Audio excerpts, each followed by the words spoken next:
हाय HS community, स्वागत है आप सबका आपके अपने चैनल हंग्री स्पिरिट्स में। हंग्री स्पिरिट्स देख रहे सारे दर्शकों का मैं अंजू शर्मा दिल से स्वागत करती हूँ।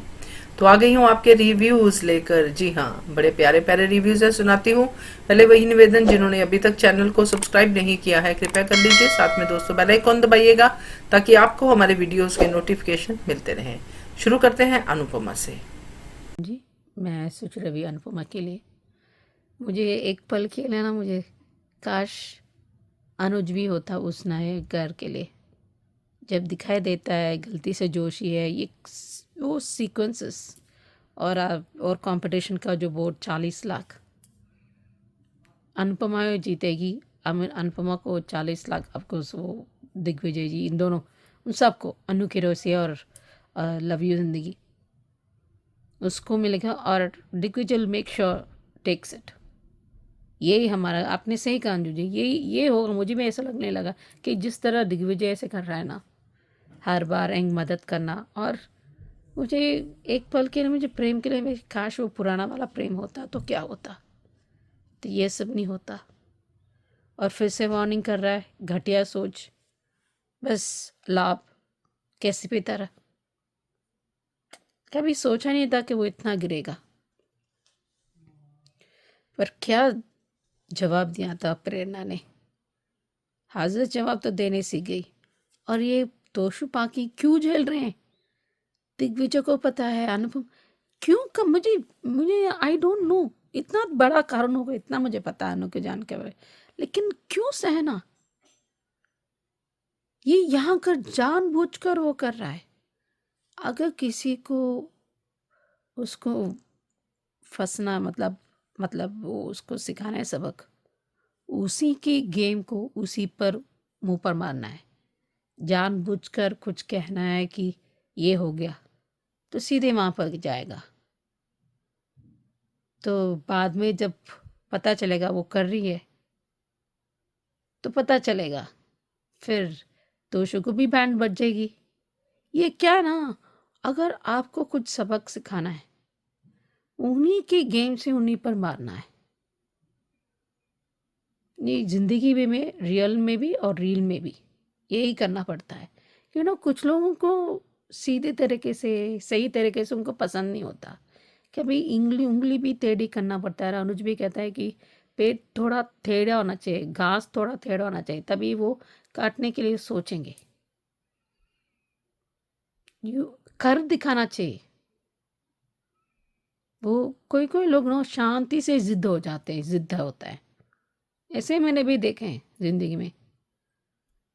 तो देखते हैं किस तरह वो दिग्विजय ने अपने पाँव तोशे पर रखा। इतना गिर सकते कोई, जानबूझकर पानी गिराना, फिर नमक, जानबूझकर। जो खुद का इज्जत प्यारी नहीं है, दूसरों की इज्जत वो क्या ही सोचेंगे।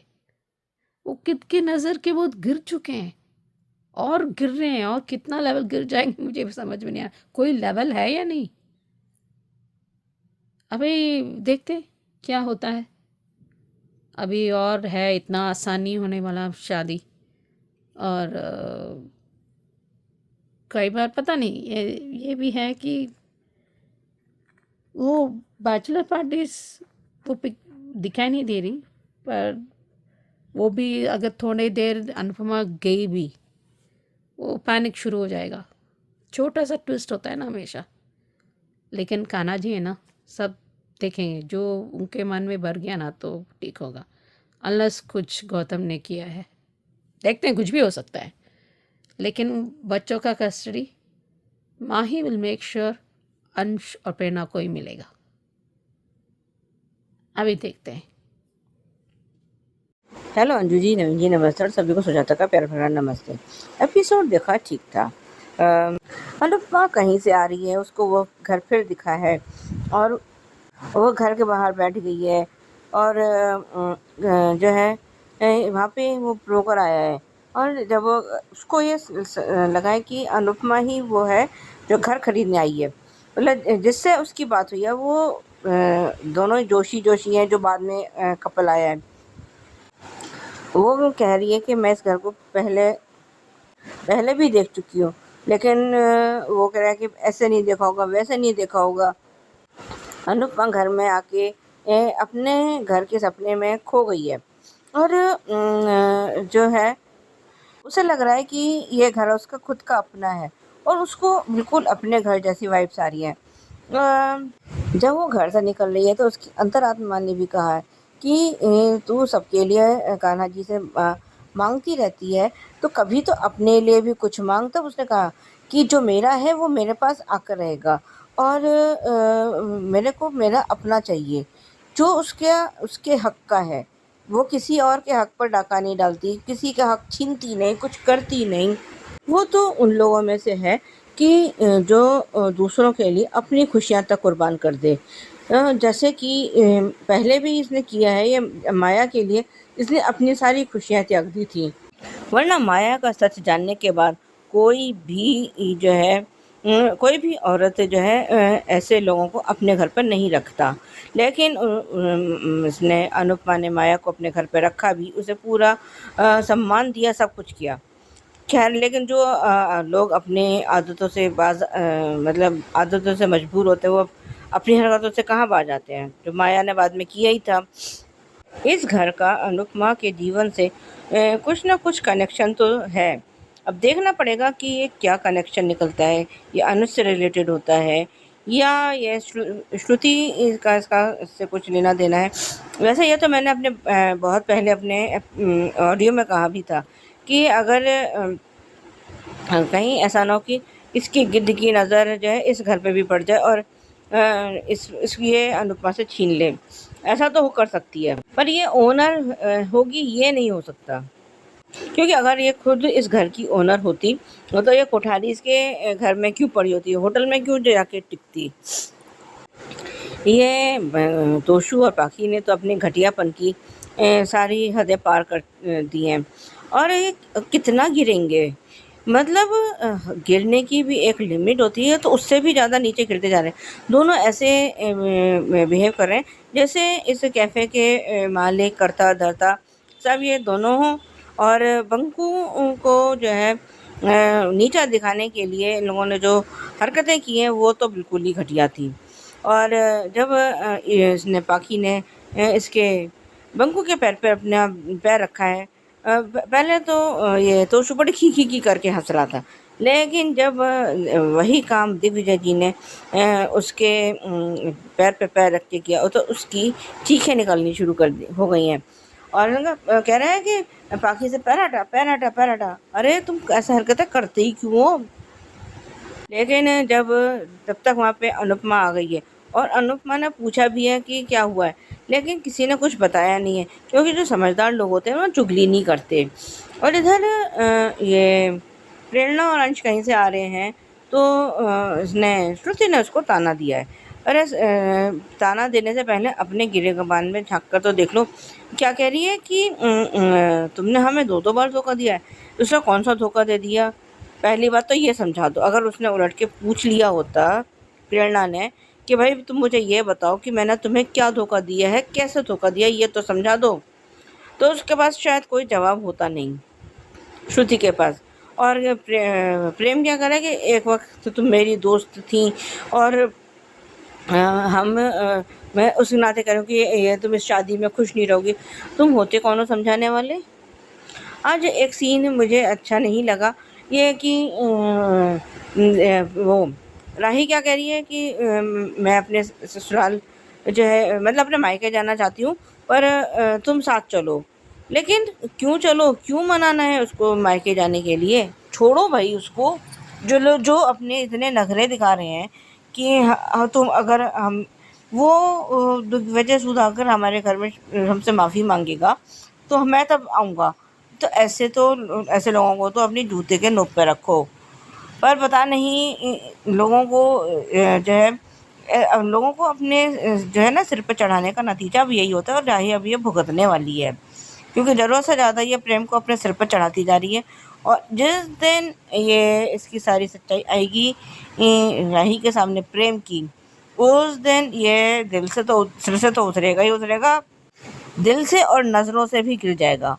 ये तो पक्का है और ये बहुत जल्द होने वाला है, क्योंकि ये इसने हर चीज़ की लिमिट्स क्रॉस कर दी हैं। आज अनुपमा और दिग्विजय जी का जो कन्वर्सेशन था वो बहुत अच्छा था। जो की चेन उसने दिखाई है दी है दिग्विजय जी ने, वो बहुत अच्छा था। और वो कह रहे हैं कि मुझे लगता है कि ये घर अब आपको ही मिलेगा और होना भी ऐसा ही चाहिए। एक जगह तो ऐसी हो कि जैसे अनुपमा अपना कह सके, जहाँ से कोई उसको धक्के मार के कभी निकाल ही ना सके, होना भी चाहिए ऐसा। आज दिग्विजय जी ने भी कहा कि आपके कान्हा जी आपके कहना मानते हैं, आप उनसे क्यों नहीं वो करती हैं। और उन्होंने कहा कि हाँ ये तो है। और जो है मतलब सब कुछ बहुत अच्छा था। जो प्री कैप दिखा रहे हैं ये दिग्विजय जी वो पहुंच तो गए हैं, पर मुझे पता नहीं ऐसा क्यों लग रहा है कि शायद दिग्विजय जी उससे माफ़ी मांग पाएंगे कि नहीं मांग पाएंगे। कहीं अनुपमा सही टाइम पे वहाँ पहुँच ना जाए। मतलब बिल्कुल सही टाइम पे पहुँचना तो चाहिए और उनको रोकना चाहिए कि माफ़ी नहीं मांगनी है। आज के लिए अभी बस इतना ही। धन्यवाद। यस सुचि जी, बिल्कुल आपका और सुजाता जी का कहना बिल्कुल ठीक है। तोशु और पाखी के लिए आपका कहना है कि उनको उन्हीं के खेल में सबक सिखाना चाहिए। बिल्कुल सही कहा। मुझे तो आपके इस डायलॉग के बाद एक कॉमेडी सीन याद आ गया कि अगर कुछ रॉन्ग चुगली इनको दे दें, कुछ रॉन्ग इन्फॉर्मेशन इनको दे दें, वो यहाँ जो इन्फॉर्मेशन दे के आता है गौतम को, वहां पे जाके वही दे दे और हो वैसा कुछ ना हो, उससे बिल्कुल उल्टा, तो ये तोशु की दुकान तो उसी दिन बंद हो जाएगी। मगर ये इस तरह सोचते ही नहीं है। सीन भी अच्छा बनेगा, कॉमेडी भी बनेगी। तो ये सीन मुझे बड़ा अच्छा सोच के लगा आपके इस सेंटेंस के बाद कि उन्हीं की भाषा में उनको सबक सिखाना चाहिए। और सुजाता जी बिल्कुल करेक्ट है कि और कितना गिरेंगे ये तोशु पाखी। मैंने तो खुद अपने लाइव में भी कहा कि ये तो अभी इंसान भी दिखाई नहीं देते हैं, ऐसे जानवर जैसे लगते हैं। बिल्कुल सही है। और बाकी रिव्यू भी आप दोनों का बहुत सही, थैंक यू। तो आगे बढ़ते हैं, ये रिश्ता का रिव्यू सुनते हैं। जी, मैं सोच रहा अभी ये रिश्ता क्या कहलाता के लिए। मुझे वो गैस सिलेंडर का सीन, वो चाय वाला सीन और चीज़ी शब्द और क्या बताना है क्या हुआ, वो गर्लिस का, I am really proud of. बच्चे तो लाजवाब, ऐसे देना का मन करता है। और जिस तरह थ्याना बहुत मुझे ख़राब लग रहे थे, किस तरह उसको यहाँ पर, अगर पोता फैमिली किसी के सगे हैं या नहीं, जो इतना कुछ किया इन लोगों के लिए, अभिमान, वो उनके नहीं सगे हो पाए, थाने के क्या ही सगे होंगे। लेकिन तानिया की बाई है ना, अबेरा पर फ़क्र होगा कि वो समझता है डायलमा, क्योंकि पहले से ये सब हो रहा है और बकेंगे और गिरेंगे और उसकी दवाई की चिंता है, उसको गर्लीस का वो फीस। तो वो जो हमेशा वो सिलेंडर हाईलाइट का सीन होता है, मुझे वो पसंद होता है। कैसे भाग के ले गया, पैसा देकर नहीं है तो उसे चीज कर देते और भाग गया और खा भी उसके साथ भाग गए। मुझे तो हंसे। इट इज़ माइंड ब्लोइंग, आज भी माइंड ब्लोइंग एपिसोड है। तो ये ना, तान्या उसने जिस तरह वो दादा, शायद पछता होगा, शायद 1%, 1/4% देख रही तो जिस तरह उतना घमंड, डिस्कस्टिंग शब्द, इतना घटिया, अबे चल तुम माफ़ी मांग लो, शायद इतना कट, अभी रहने दो। अभी आपका वो वकील का जो लाइसेंस है वो आपको हाथ में मिलने आएगा, मत हो, आपके लाइसेंस रद्द किया है, ये होगा। ये लड़की ये कैसा हो सकता है, फिर से ये बल्टी मार देते अबीरा, क्योंकि आजकल वो दादी साहब को झटके मिल रहे हैं ना, वो शायद उनका दिमाग फ्यूज़ हो गया है, इसलिए ये सब हरकतें कर रहे हैं। ऑफ कोर्स बंसल उनके साथ रहेंगे, पिता बेटा, इन लोगों ने कुछ किया होगा। मुझे ये समझ में नहीं, अपने अनुभव से आप क्यों नहीं सीखते, किसी और के साथ नहीं होना चाहिए, क्यों नहीं ये काजल सोचती। मिल चुका है प्रूफ, क्योंकि दिशा ने गया, फिर से दिशा ने कम से कम ये अच्छा काम किया है, क्योंकि अभिमान को वो देखने में, वो जिस तरह चाय पिला रहे हैं, हम साथ है, उसने अच्छा हुआ उसको वकील के ऐसे थे, उसको पता है वो किस गुजर जो रहे, पर ध्यान के अभी भी पता नहीं है, क्योंकि दोस्त है, बहन है, होता है ना, उसको पता नहीं है, क्योंकि अरमान ने वादा लिया है। और वो जो प्री कैप डॉक्टर का सीन है ना, कहीं थोड़ा झूठ लग रहा है, ताकि मन मार के वो काम कर सके, थोड़ा आसानी से, थोड़ा रिलैक्स हो, वो स्ट्रेस हो। क्योंकि अभेरा के बारे में अरमान को पता है कुछ तो जोल है। तो देखते हैं जो जिस सीन उस पावरफुल, जिससे वो उसका तलाक का नोटिस दे दिया ना, मुँह पर मारा था ना, तो थाने ही हायर किया था, ये तो अच्छी बात है ना। तो कौन क्या करेगा, ये लोग इतना भी नहीं समझते क्या? अपने आप से कैसे हायर कर लेंगे वो किसी, मतलब जो क्लाइंट है उसके पे तो उसको तो हायर करना है ना। अगर उसके काम करना या ना करना तो उनका वो डिसीजन, निर्णय तो वकील के पास होता है। सो देखते हैं क्या करना है। आई मीन इतना आसान नहीं होगा, क्योंकि कंपनी तान्या है, वो भी बर्बाद कर सकते हैं नाम खराब करके, ये कुछ भी कर सकते हैं। ये आई एम सॉरी, बस बंसल और क्रिश इतना घटिया है। पर पुराना वाला अब दादी सा बन गई। आई डेंट एक्सपेक्ट दादी सा गिरेगी, पर जो अच्छे सुलझे बीच में ठीक से उसको, और 8 साल का भी उसने साथ दिया। अचानक से क्या हुआ, इतना बदल से क्यों, ये बदलते क्यों हैं इतने रिश्ते, इतने इतने गिर क्यों जाते हैं? पर आई एम ग्लैड तान्या का वो जो किरदार उसने गिरा नहीं है कम से कम, और अभिरा भी नहीं। सो कम से कम वो ठीक है, समझ के। हाँ बदतमीज थी, मुंह पर ठीक थी, लेकिन उसको समझ आ गया था। कभी कभी बुरे लोग भी दे आर वेरी स्ट्रेट, अगर बुरा है तो सीना तो के बुरा होते हैं। जो अच्छाई के लपट के बुरा होता है ना, वो बहुत खतरनाक होते हैं। उनके थोड़ा संभाल कर रहना पड़ेगा। अभी देखते हैं कैसे फीस, कैसा ट्यूमर टेक्सा होगा, लेकिन पता चलेगा अबीरा को। देखते हैं। हेलो अंजू जी, नवीन जी नमस्ते, और सभी को सुजाता का प्यार भरा नमस्ते। ये रिश्ता के लिए एपिसोड देखा, अच्छा था। अभीरा अभी तो परेशान है कि पैसों का इंतज़ाम कहाँ से होगा, कैसे होगा।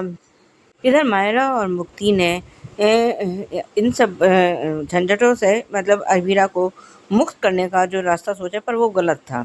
क्योंकि जब हम ऑफिस स्कूल में जाके कुछ प्रैंक करेंगे या जो भी उनका प्लान है, तो स्कूल वाले हमें स्कूल से निकाल देंगे।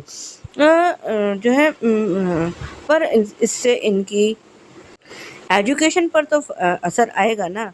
भले ही ये अभी अरमान और अभीरा के बारे में, अपने माँ बाप के बारे में सोच कर ऐसा कदम उठा रहे हैं, पर क्या ये सही कदम था?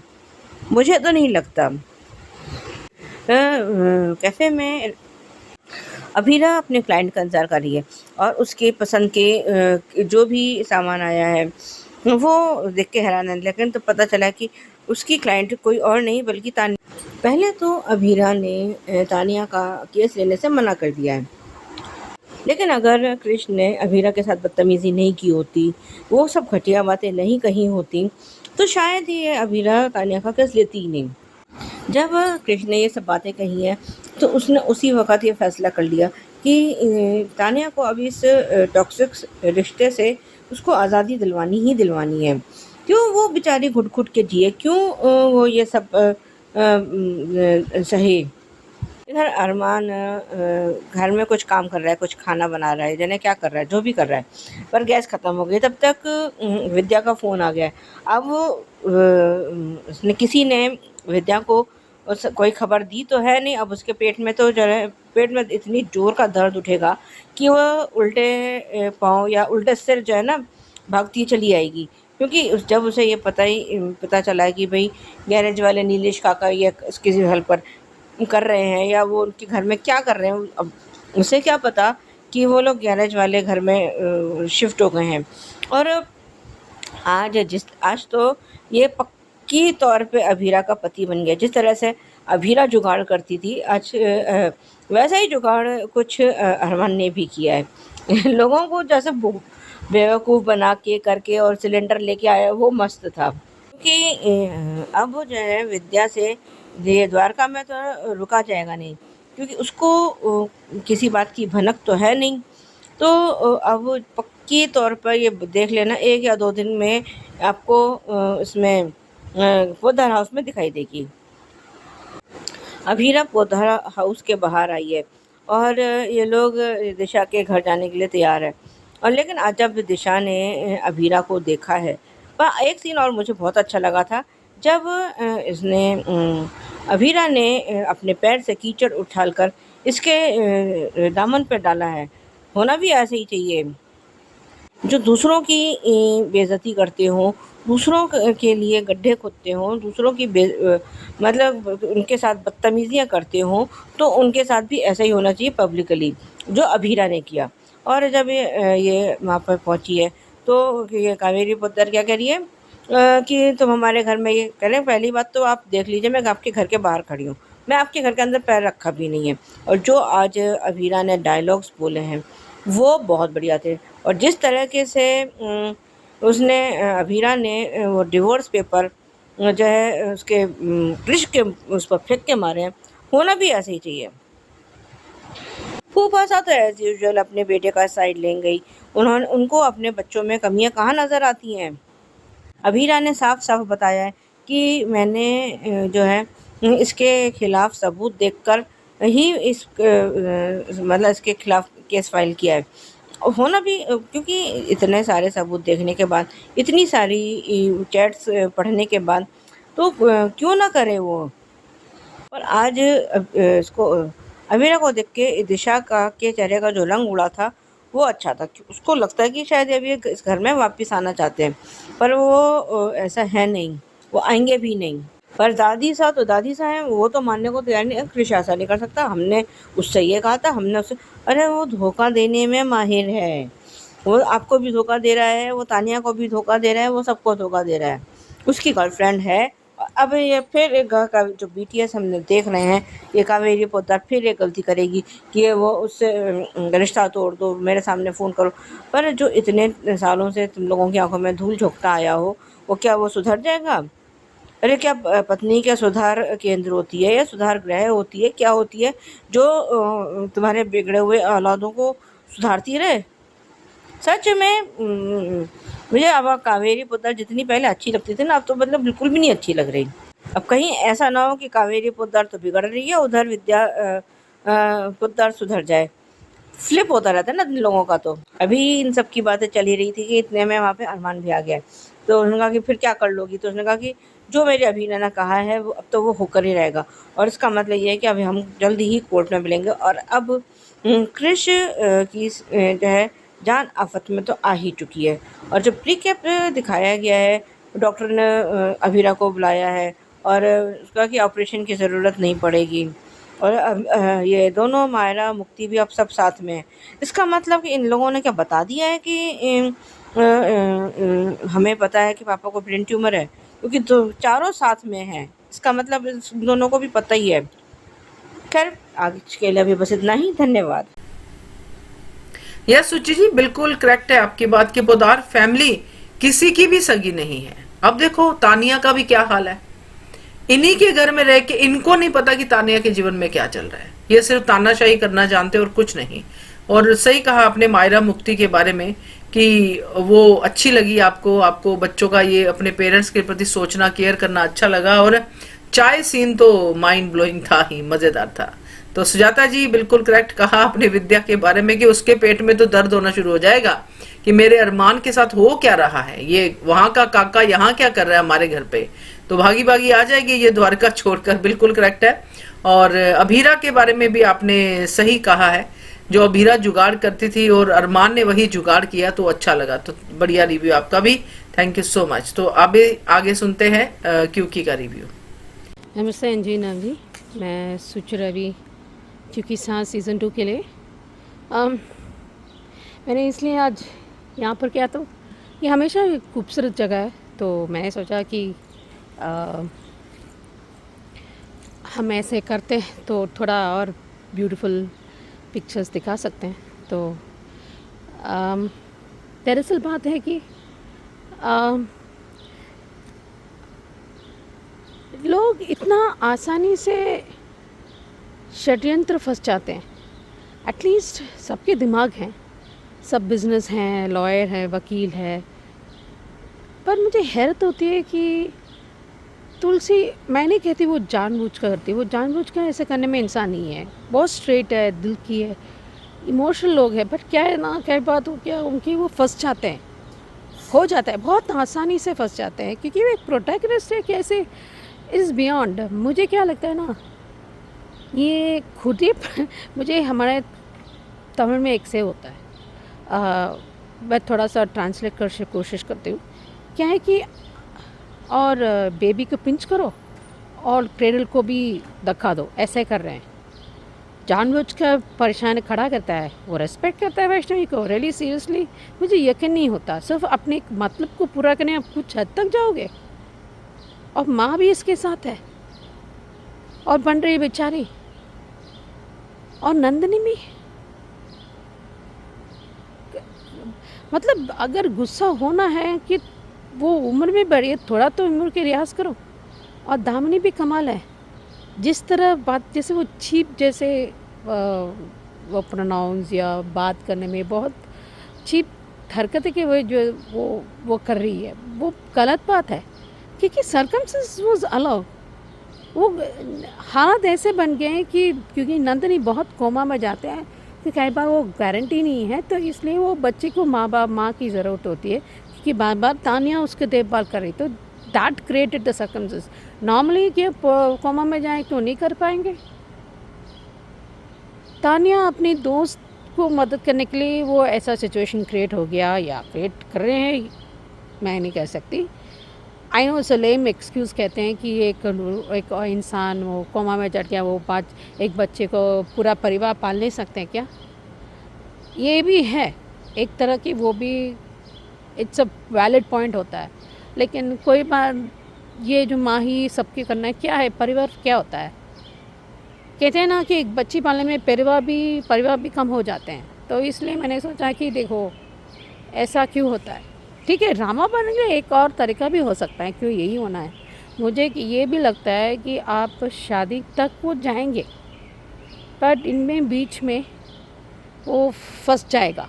कई बार ये लोग अपनी होशियार समझते हैं, क्योंकि इतना आसानी से सब कुछ हो जाता है, तो ये होता है ना।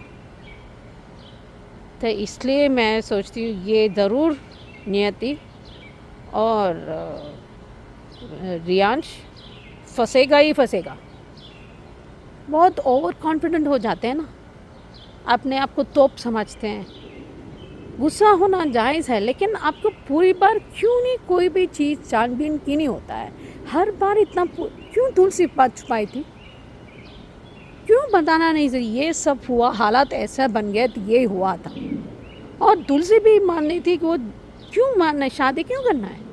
देखो, अगर यन से शादी करेगी तब भी तो बातें बनेगी। हाँ, वो पहले से चक्कर चल रहा था, इसने छोड़ दिया, इसलिए वो शादी कर ली, ये भी बात हुई। कुछ भी करो, बातें होंगे, क्योंकि लोगों का काम है बात करना। क्यों अपने आप को काम करना इतना क्यों है? कल ये कुछ ना जो हो ही जाएगा, तब ऐसे होंगे क्या? इग्नोर कर दो, अपने काम पर फोकस करो ना, अपने काम से मतलब करो। तो बोल सकते हैं ना, काम कीजिए। तो देखते हैं। यस सुचि जी, अच्छे लोगों को बड़ी आसानी से बेवकूफ बना देते हैं सीरियल वाले। दूसरी तरह से जो आपने कहा कि जल्दी फंस जाते हैं, क्योंकि अच्छे लोगों की सबसे बड़ी कमजोरी ये होती है कि वे ये विश्वास बड़ी जल्दी करते हैं। ये सोच ही नहीं सकते कि दूसरा इतना खराब भी हो सकता है। तो इसीलिए तुलसी इसमें फंस गई है। उसने रियो पे विश्वास कर लिया है, नंदिनी पे, सब पे विश्वास कर रही है। अब उसकी पोजीशन ठीक नहीं है, वो बहुत ज्यादा परेशान है। तो करेक्ट है आपकी बात। तो बाकी लोकेशन अच्छी है, आपने मतलब जहां तक मुझे याद है पहली बार आप आई हैं बाहर, बहुत अच्छा लगा बाहर आपकी लोकेशन देख के, मजेदार है। खुली हवा में और भी एक्टिव लग रही हैं आप, अच्छी लग रही है। Thank you so much for sharing. So ये थे दोस्तों आज के रिव्यूज, कैसे लगे आपको जरूर कमेंट करके बताइएगा। देखते रहिए channel hungry spirits. Thank you so much. Subscribe to our channel by clicking the subscribe button. Click the bell button and enjoy the latest uploads from our channel.